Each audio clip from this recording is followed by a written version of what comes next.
we are now going to talk about the factors that determine exchange rates. First, we have to understand simply that exchange rates, or for that matter, the price of any commodity or any stock or anything, rests on demand and supply factors. Hello, traders. Today's lesson is going to focus on why we should not be trading the news or using any kind of fundamental analysis as retail traders when we are trading, and why we should rather be focusing on a certain kind of technical analysis, which is price action analysis, which is the best way to trade. In an uptrend, you would see something of this sort.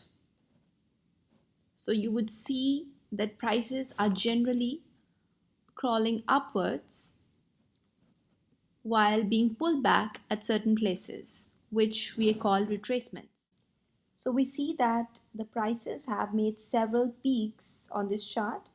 So we have a peak here, then we have a peak here, we have another peak here, another here, and another here. So this entire region is a region of resistance.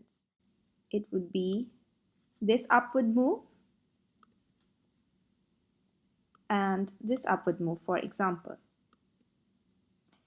Now, you can also observe from this chart that in a downtrend, previous supports are broken. So here was a previous support, it was broken, prices pushed up.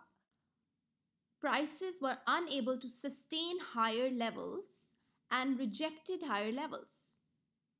Why I'm saying that they rejected higher levels is because when prices went up, they could not sustain themselves up, or they could not close up.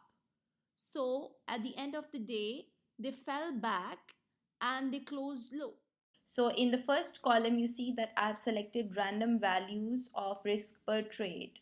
These are not constant as they were in the previous example at 200, but I'm assuming that this particular trader is choosing random values of risk for every trade.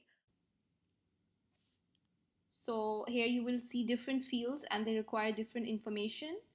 First, the account currency. So your account will usually be in US dollars. Then the account size is your balance or your equity. This we assume to be $5,000. And you can see that in these red squares, we have all the trade entry setups in an uptrend. And these setups that we've discussed before in the lesson on the consolidator, these setups occur at the right levels or at the right support and resistance levels in this uptrend. Again, for this kind of a setup, the stop loss placement should be below the low of the parent candle. So it will be somewhere here.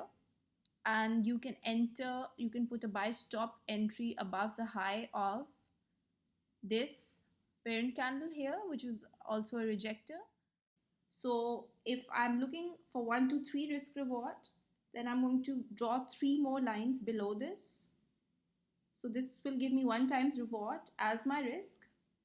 This will give me twice. And this will give me thrice. And this level also represents a price support.